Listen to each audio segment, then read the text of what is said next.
The multiplier effect.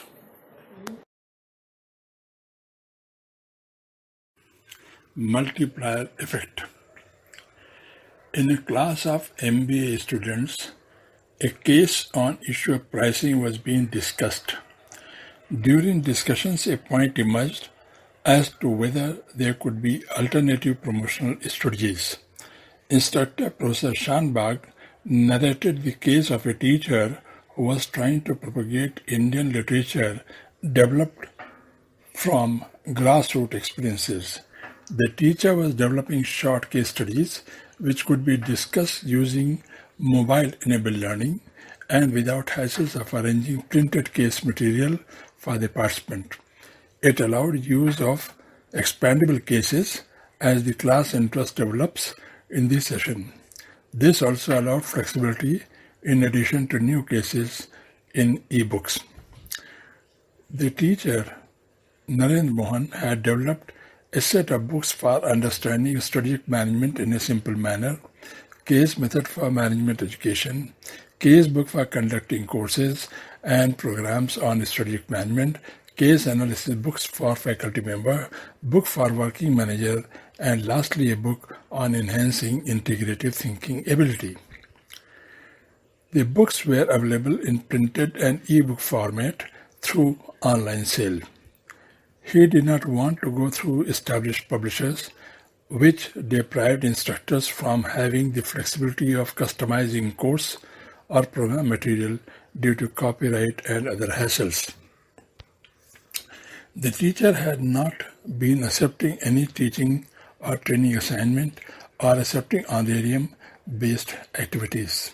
However, when he was invited for addressing a conference in a management institute where the topic was related to his last book, he accepted the invitation to get feedback on his work. On returning from conference, he sent a letter to the host. The host was a bit surprised at the contents of the letter. Was it true? Or there was a grammatical or calculation mistake somewhere? How can a person sell books worth rupees 28,000 for just rupees 7,150? The letter read as below. Dear Dr. Wadekar, I was reluctant to accept any payment for a visit to your institute, but I found that Dr. Shivatsan had kept an envelope containing rupees 10,000 in my bag.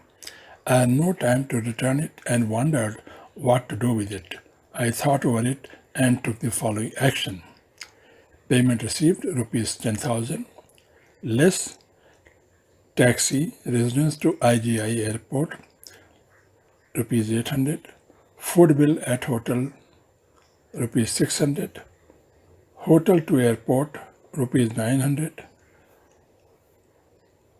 taxi IGI airport to residence 550, balance left 7150. Decision.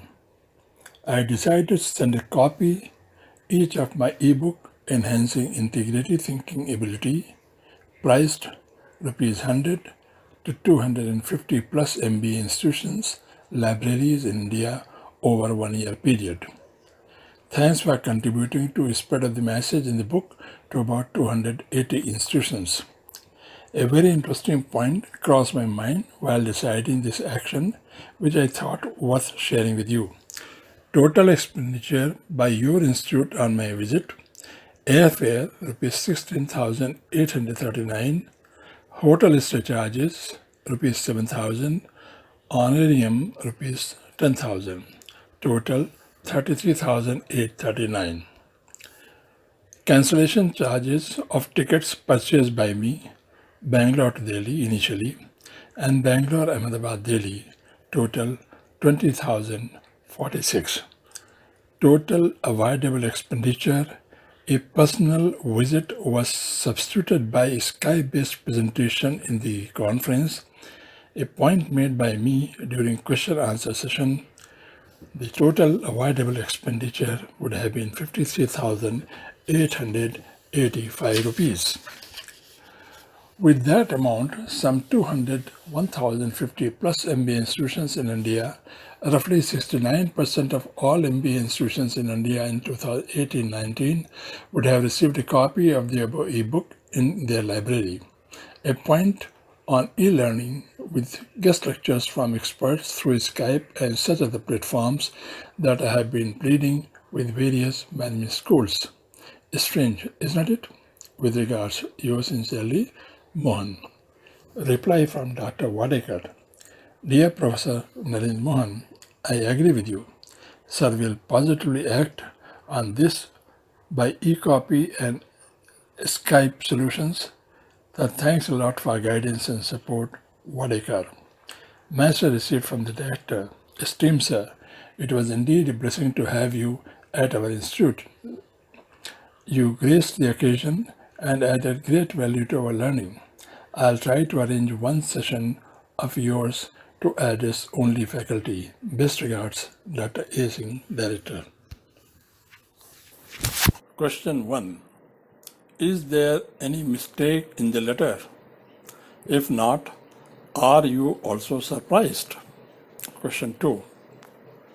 If not, explain how the books worth 28,000 rupees can be sold for just rupees 7,000 only. Why the teacher wanted to send e-books rather than printed ones. Are there any specific advantages? Question 4. Can Narendra Mohan send letter shown in Exhibit 2?